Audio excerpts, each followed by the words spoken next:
नमस्कार दोस्तों, सबसे पहले आप सभी को दिवाली और छठ की ढेर सारी बधाइयां। इस वीडियो में हम आज बात करेंगे सरदार सरोवर डैम की।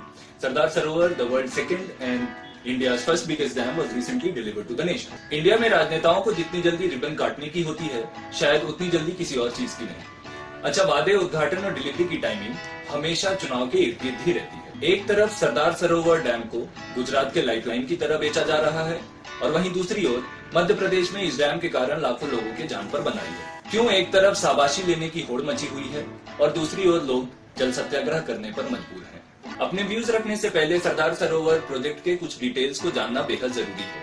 इन्हीं टारगेट्स और स्पेसिफिकेशंस के बेसिस पर हम इस प्रोजेक्ट का रिपोर्ट कार्ड आपके सामने आने वाली सीरीज में रखेंगे। इस प्रोजेक्ट की शुरुआत आज से 56 साल पहले हुई थी। सरदार वल्लभ भाई पटेल के ड्रीम प्रोजेक्ट का पहला पत्थर पंडित जवाहरलाल नेहरू ने अप्रैल 5, 1961 को रखा था। हम सब इंडियन स्टेट्स के आपसी प्रेम से वाकिफ हैं। यह मामला भी गुजरात, एमपी और राजस्थान में नर्मदा के पानी के बंटवारे के कारण शुरुआती दिनों में ही अटक गया। 1969 में नर्मदा वाटर ट्रिब्यूनल का गठन हुआ, तीनों राज्यों की समस्याओं को सुलझाने के लिए। 10 साल के बाद फैसला 1979 में आया। फैसले में महाराष्ट्र, राजस्थान, गुजरात और मध्य प्रदेश में नर्मदा को बांट दिया गया और फाइनली 1988 में प्लानिंग कमीशन ने इस ड्रीम प्रोजेक्ट को मंजूरी दी। काम शुरू हुआ, वर्ल्ड बैंक ने फाइनेंस किया, लेकिन जब इस डैम से अफेक्टेड फैमिलीज के पुनर्स्थापना यानी कि रीसेटलमेंट की असल खबर बाहर आई, तब सामाजिक संगठनों के होश उड़ गए। ना एनवायरमेंट क्लियरेंस, ना ही प्रॉपर रिहैबिलिटेशन और रीसेटलमेंट की प्लानिंग।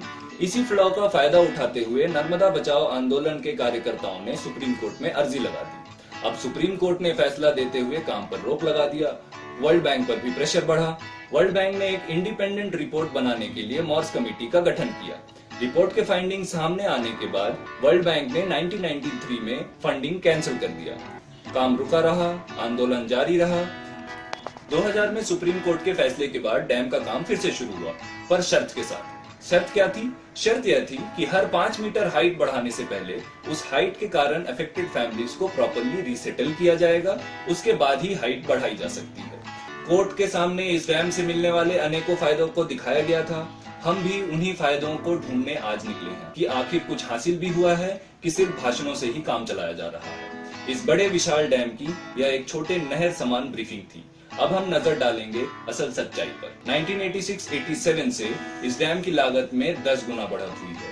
2008 और 9 तक आते आते इस पूरे प्रोजेक्ट की कीमत 6 टाइम्स बढ़ गई, जो 2017 तक 8 टाइम्स तक पहुंच गया।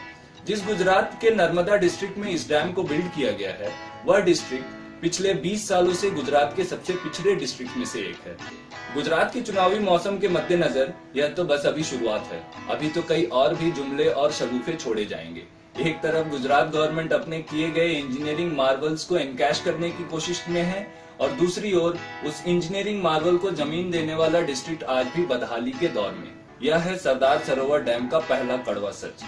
सबसे बड़ा फायदा जिसे गुजरात की जनता को बताया गया वो है इरिगेशन यानी कि सिंचाई का। टारगेट के हिसाब से इस प्रोजेक्ट के इम्प्लीमेंटेशन से करीब 18.45 लाख हेक्टेयर यानी 18,450 स्क्वायर किलोमीटर जमीन को फायदा मिलना था। इस डैम से 15 डिस्ट्रिक्ट्स के 3,112 विलेजेस तक बेनिफिट्स पहुंचाने का जिक्र फाइलों में है। गुजरात के कंट्रोल एरिया का 75% हिस्सा सूखाग्रस्त है। गुजरात गवर्नमेंट के सोशियो इकोनॉमिक रिव्यू रिपोर्ट 2016-17 के अनुसार अब तक 17.92 लाख हेक्टेयर में से मात्र 13.31 लाख हेक्टेयर का ही पोटेंशियल क्रिएट किया गया है, लेकिन यूटिलाइजेशन सिर्फ 28% की ही है। 30 साल बाद भी टोटल टारगेट का महज 28% हिस्सा ही इरिगेट किया जा रहा है। क्या इसे गुजरात में चुनावी मुद्दा नहीं बनना चाहिए? क्या जो गांव और डिस्ट्रिक्ट अभी तक इन सुविधाओं की राह देख रहे हैं, अब भी उसी ढर्रे पर चलेंगे कि विकास हो रहा है? क्या इसी विकास का सपना उन्हें चुनाव दर चुनाव बेचा जाता रहेगा? इस वीडियो में हमने आपको यह बताने की कोशिश की कि सक्सेस और अचीवमेंट्स दिखाने के 1000 तरीके हैं, पर उनका असल फायदा आज भी लोगों तक नहीं पहुंच पा रहा है। इंडिया का बिगेस्ट डैम जिस डिस्ट्रिक्ट में है, वह डिस्ट्रिक्ट आज भी बदहाली के दौर से गुजर रहा है।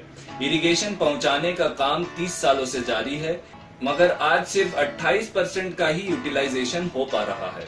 विकास अगर इस रफ्तार पे दौड़ेगा तो हम कभी भी अपने टारगेट्स अचीव नहीं कर पाएंगे। गुजरात की पॉलिटिकल हिस्ट्री को देखते हुए यह तो साफ है कि पैसे सभी सरकारों ने लगाए, पर काम की स्पीड जस की तस रही।